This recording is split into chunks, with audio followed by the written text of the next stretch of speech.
సువార్త 2వ అధ్యాయం 11వ వచనాన్ని చదువుకుందాం. దావీదు పట్టణమందు నేడు రక్షకుడు మీ కొరకు పుట్టి ఉన్నాడు. ఈయన ప్రభువైన క్రీస్తు. ప్రియమైన దైవజనమ,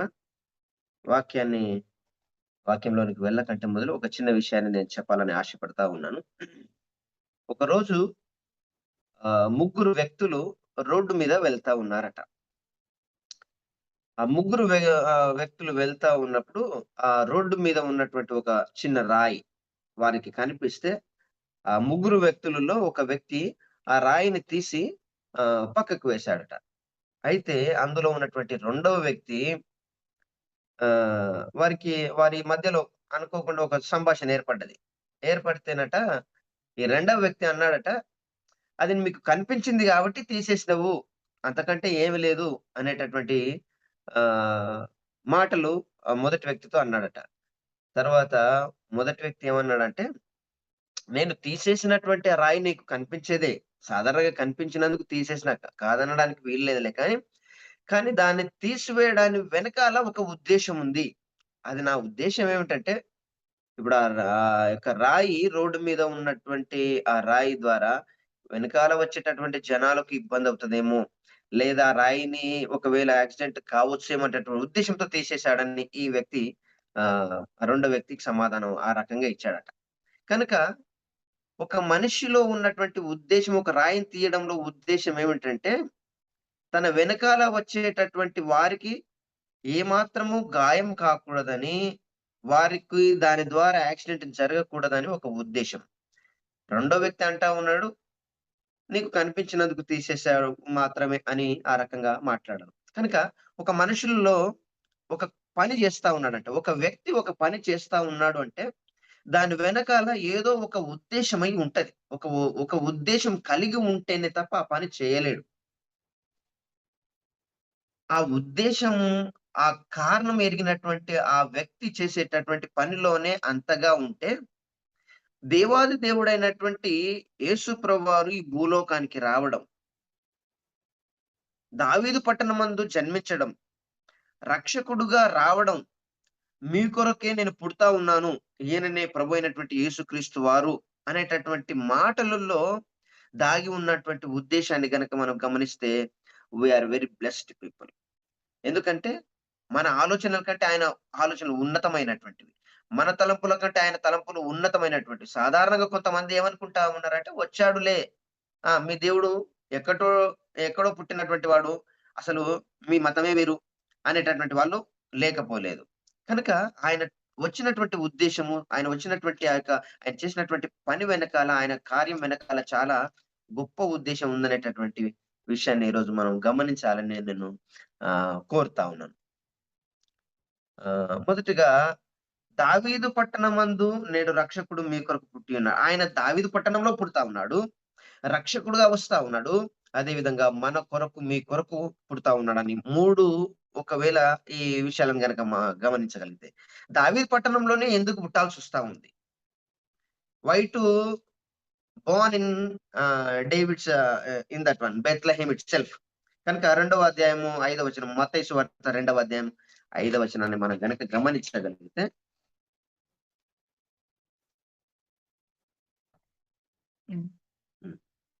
అందుకు వారు యూదయ బెత్లెహేములోనే ఎలయనగా యూదయ దేశపు బెత్లెహేమా, నీవు యూదా ప్రధానులలో ఎంత మాత్రమును అల్పమైన దానవు కావు. ఇశ్రాయేలు నా ప్రజలను పరిపాలించు అధిపతి నీలో నుండి వచ్చును అనేటటువంటి మాటను మనం గమనించవచ్చు. దేవుని యొక్క ఉద్దేశం ఏమిటని మనం పరిశీలిస్తే గనక, ఆ ఇశ్రాయేలు అనేటటువంటి ఆ యూదాయ దేశపు బెత్లెహేము అనేటటువంటిది ఎంత మాత్రము అల్పమైనదిగా ఉండకూడదు అనేటటువంటిది ఆయన యొక్క ఉద్దేశం. ఎందుకనగా ఈరోజు మనం ఇశ్రాయేల్ యొక్క ప్రజలను, ఆ ఇశ్రాయేల్ యొక్క రాజ్యాన్ని, ఆ ఇశ్రాయేల్ యొక్క దేశాన్ని గనక మనం పరిశీలిస్తే, ఆ దేశం మీదకి, ఆ ప్రజల మీదకి ఎందరో యుద్ధాలు చేస్తా ఉన్నారు. దానిని ఓడించాలని యుద్ధాలు చేస్తా ఉన్నారు. దానిని నాశనం చేయనేటటువంటి యుద్ధాలు చేస్తా ఉన్నారు. కనుక అంటే అది ఏమాత్రము ఆ భూమి మీద ఉండకూడదనేటటువంటి ఉద్దేశాన్ని కలిగి మిగతా రాజ్యాలు, మిగతా దేశాల దాని మీద యుద్ధం చేస్తా ఉన్నాయి. కానీ ఈరోజు ఇస్రాయేల్ యొక్క ఆ దేశం ఎలాంటి బలమైనటువంటి శక్తిగా అవతరిస్తా ఉంది. ఎలాంటి బలమైనటువంటి వ్యక్తులుగా ఉన్నారని అంటే, ఏ దేశం వచ్చినా సరే దానిని ఓడించగలిగినటువంటి శక్తి దానికి ఇస్తా ఉన్నాడు దేవుడు. దేవుని నామానికి మహిమ కలుగును గాక. ఆమేన్. బికాజ్ మన ఒక ఆ దేశంలో ఉన్నటువంటి ప్రజలు మహా అంటే ఓన్లీ ఒక 1,00,00,000 మాత్రమే ఉంటారు. Only 1,00,00,000 if we compare with మన మహబూబ్ నగర్ తీసుకుంటే మ్యాటర్ ఆఫ్ ఒక 5 కాన్స్టిట్యున్సీ జనాలు మాత్రమే. ఓన్లీ కాన్స్టిట్యున్సీ ఒక 5 కాన్స్టిట్యున్సీ జనాలు. ఎందుకంటే మనకు సారీ మన మహబూబ్ నగర్ అనుకోవచ్చు లేదా if we compare them. So, కేవలం అంతమంది ప్రజలు మాత్రమే, 1,00,00,000 మంది ప్రజలు ఉన్నటువంటి ఆ ఇశ్రాయేలు జనము ఈరోజు ఏ రాజ్యాన్నైనా, ఏ దేశాన్నైనా ఓడించగలిగినటువంటి శక్తిని దానికి ఇస్తా ఉన్నాడు. అదే విధంగా అంత జ్ఞానాన్ని దేవుడు ఆ యొక్క బెత్లెహేము ఆ ఇజ్రాయెల్ జనానికి ఇస్తా ఉన్నాడు. కనుక ప్రియమైన దేవుని సంగమా, దేవుని జనమా, ఏదైతే అల్పమైనదో, ఏదైతే స్వల్పమైనదో దాన్ని హెచ్చించాలనేటటువంటి ఉద్దేశము దేవుడు కలిగి ఉన్నాడు గనక, ఆ యొక్క బెత్లెహేములో, ఆ యొక్క యూదా పట్టణంలో ఆయన జన్మిస్తా ఉన్నాడని నేను తెలియజేస్తా ఉన్నాను. ఈరోజు ఎవరమైతే ఆ రోజు ఆయన యూదా పట్టణంలో జన్మిస్తా ఉన్నారు. ఈరోజు అల్పమైన జీవితాలు కలిగినటువంటి వారిలో, స్వల్పమైనటువంటి జీవితాలు కలిగినటువంటి వారిలో, ఏమాత్రం కొరగాని వాడు వీడు అనేటటువంటి వారి జీవితాల్లో దేవుడు గనుక జన్మిస్తే, వారికి ఒక నూతనమైన ఒక మహాశక్తిగా ఎదుగుతారనేటటువంటి వాక్యాన్ని మనం ఆ మాటలు మనం జ్ఞాపకం చేసుకోవచ్చు. ఎందుకనంటే ఎన్నిక లేని వారిని ఆయన ఎన్నుకునేటటువంటి వాడు. ఏమాత్రము వీడు అసలు పనికిరాడు అనేటటువంటి వారినే తన యొక్క పాత్రగా ఎన్నుకునేటటువంటి వాడు కనుక వారి జీవితాల్లోనే దేవుడు జన్మిస్తాడని ఈ మాటలను నేను తెలియజేస్తా ఉన్నాను. రెండవ మాట ఏమిటంటే రక్షకుడుగా వస్తా ఉన్నాడు. రక్షకుడుగా రావడానికి కారణమైన ఉద్దేశ్యం, ముఖ్యమైనటువంటి ఉద్దేశ్యం ఏమిటంటే, ఈ లోకంలో చాలా మంది ఉన్నారు. రాజులున్నారు, డాక్టర్లున్నారు, తర్వాత ఇంకా ఎన్నో రకాలుగా ఉన్నారు. కానీ ఈయన రక్షకుడుగా రావడానికి కారణం ఏంటే, ఒక మనిషి పాపంలో ఉంటే గనక, ఆ పాపం నుంచి విడిపించేటటువంటి వారు ఈ లోకంలో ఎవరు లేరు. పాపం నుంచి విడిపించాల్సినటువంటి వారు ఒక డాక్టర్ విడిపించలేడు. ఒక యాక్టర్ విడిపించలేడు. ఒక టీచర్ విడిపించలేరు. ఇంకా ఎంతమంది ఉన్నా, ఎంతమంది ప్రొఫెషనల్స్ ఉన్నా they will not bring out from our sins. కాబట్టి ఈయన రక్షకుడుగా రావడానికి కారణం ముఖ్యమైన ఉద్దేశ్యం ఏంటంటే, మానవునిలో ఉన్నటువంటి ఆ పాపం ఏదైతే ఉందో, ఆ పాపాన్ని విడుదల చేయడానికి, ఆ పాపం నుంచి విడుదల చేయడానికి, ఆ పాపాన్ని దూరపరచడానికి, నిన్ను నన్ను రక్షించడానికి వస్తా ఉన్నాడు. కనుక మత్తయి సువార్త 1 అధ్యాయం 21లో ఒక మాట ఉంటది.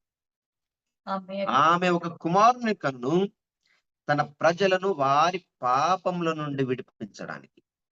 ఆయన పాపముల నుంచి విడిపించడానికి మన యొక్క ఆ యొక్క ప్రజల పాపంలో నుంచి విడిపించడానికి ఆయన రక్షకుడుగా వస్తా ఉన్నాడు. అందుకొరకు ఆయనకు ఏమని పేరు పెడతా ఉన్నారంటే యేసు అనేటటువంటి పేరు పెడతా ఉన్నారు. యేసు అనగా రక్షకుడు. సో, ఫ్రమ్ మన సిన్స్ నుంచి, మన యొక్క పాపంలో నుంచి ఆయన విడిపించడానికి వస్తా ఉన్నాడు. ఎందుకనంటే పాపం అనేటటువంటిది ఎలాంటిది గొప్ప గొప్ప పాపాలు చేయాల్సినటువంటి అవసరం లేదు. కానీ చిన్న పాపం, అది ఏమిటి ఆ పాపం అంటే ఆజ్ఞాతిక్రమమే పాపం అనేటటువంటి మాటను మనం దైవ గ్రంథంలో మనం చూడగలుగుతాం. ఈరోజు అన్నిటికంటే గొప్ప, గొప్ప అండ్ నేనెందుకు చెప్పగలుగుతున్నానంటే ఈ మాట, ఒకడు ఒక మాట వినకపోతే వాడిని మనం సాధారణంగా వీడు అసలే మాట వినడు, వీనంత చెడ్డోడే లేడని అంటాం. వీనంత చెడ్డోడంటే వాడు అంటే మనుషులు చేసేటటువంటి పాపాల కంటే ఎక్కువ పాపము అని దానర్థం. వీనంత చెడ్డోడే లేడంటే జస్ట్ మాట వినకపోవడమే అంత చెడ్డగా అనిపిస్తా ఉంటది. కనుక దేవుని మాటను వినకుండా మనం చేసినటువంటి ఆ పని నుంచి అంటే ఆ యొక్క ఆహ్, అజ్ఞానం నుంచి లేదా ఆ పాపం నుంచి మాట వినని లక్షణం నుంచి మాట వినేటటువంటి లక్షణంలోనికి తీసుకొని రావాలని దేవుడు నీ కొరకు, నా కొరకు జన్మిస్తా ఉన్నాడు. నీ కొరకు, నా కొరకు రక్షకునిగా వస్తా ఉన్నాడు. ఆ పాపం నుంచి విడిపించాలని. విధేయత కలిగినటువంటి జీవితంలోనికి నిన్ను నన్ను తేవాలని. విధేయత కలిగిన జీవితంలో నేను కలిగి ఉండాలని, ఆ జీవితాన్ని కలిగి ఉండాలని దేవుడు నీ కొరకు, నా కొరకు జన్మిస్తా ఉన్నాడు. అదే విధంగా చివరి మాట, మీ కొరకు పుట్టి ఉన్నాడు అనేటటువంటి మాటను చూస్తా ఉన్నాం. మీ కొరకే పుట్టాల్సినటువంటి అవసరం ఏమిటి అని అంటే ద్వితీయోపదేశకాండం 7:6లో ఒక మాట ఉంటది.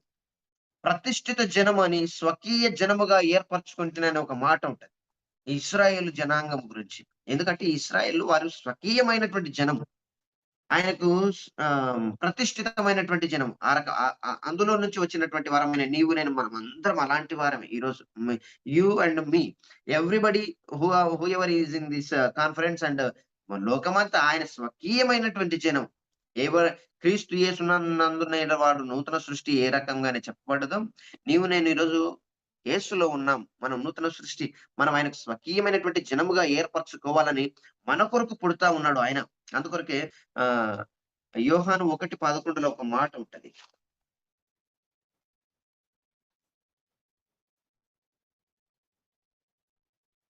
1:11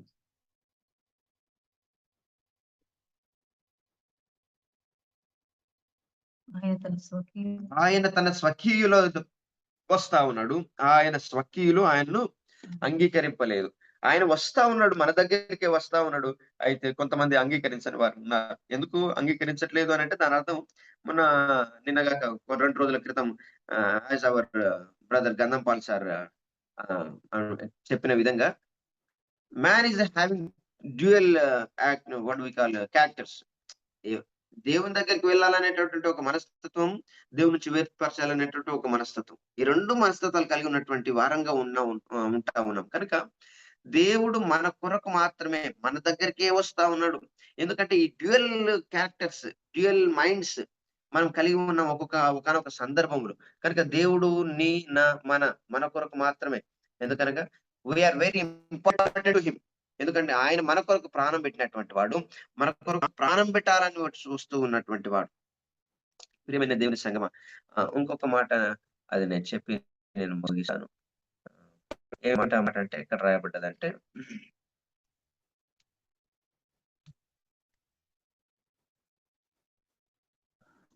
యోహాను ఒక్క మాట.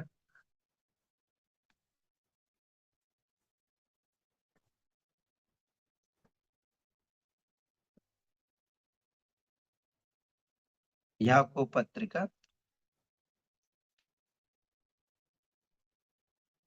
1:14 ఒక మాట ఉంటది.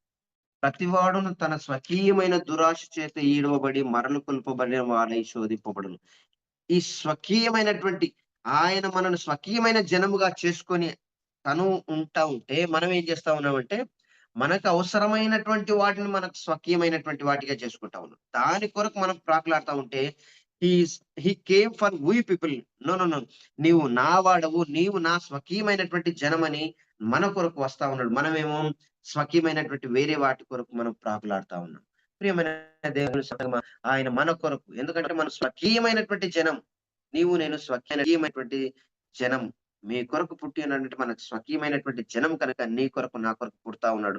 అంతకంటే ఇంకా ఒక మాట, ఏ భేదం లేదు. అందరూ పాపం చేసి దేవుడు అనుగ్రహించి మహిమను పొందలేకపోతా ఉన్నారు. రోమ 3:23 రాసిన ప్రకారంగా ఈ లోకంలో ఉన్న ప్రతి ఒక్కరూ ఆయన మాట వినక ఏదో రకంగా చిన్న చిన్న తప్పిదాలు చేస్తా ఉన్నారు. ఆయన మాట వినకుండా ఉన్నటువంటి ఈ ప్రజల కొరకై దేవుడు మీరు నావారు అనేటటువంటి ఉద్దేశం కలిగి మనను మార్చాలని, తన యొక్క స్వకీయమైనటువంటి జనముగా చేసుకోవాలని ఆ ఉద్దేశం కలిగి భూమి మీదకి వస్తా ఉన్నాడు. కనుక ఆ దావీదు పట్టణంలో పుట్టినటువంటి ఉద్దేశం, లేదా రక్షకుడిగా రావడానికి ఉద్దేశం, మీ కొరకే పుడతా ఉన్నాను అనేటటువంటి ఉద్దేశము ఏమిటంటే, ఈ కొద్ది మాటలు నిజంగా నేను మీకు తెలియజేయాలని ఆశపడతా ఉన్నాను. కనుక దేవుడు కేవలం మన పాపములను తీసివేయడానికి స్వల్పమైన దాన్ని, అల్పమైన దాన్ని ఒక ఉన్నతమైనటువంటి స్థితిలోనికి తీసుకొని రావాలని, లేదా మనం స్వకీయమైనటువంటి వాటి కొరకు, ఈ లోకంలో ఉన్నటువంటి వాటిని మనం స్వకీయమైనగా ఎంచక కేవలం ఆయననే మనం స్వకీయముగా చేసుకున్నాడు కనుక ఆయన వైపు మనం తిరగాలని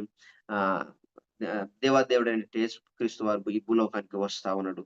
అందును బట్టే ఆయన ఈ లోకంలో జన్మించాల్సి వచ్చింది. కనుక ఈ కొద్ది మాటలను విన్నటువంటి మీకందరికీ ఈ అవకాశం ఇచ్చినటువంటి ప్రతి ఒక్క పెద్దలకందరికీ వందనాలు తెలియజేస్తూ ఈ కొద్ది మాటలు ముగిస్తా ఉన్నాను. దేవుడు తన వాక్యమును ఆశీర్వదించును గాక.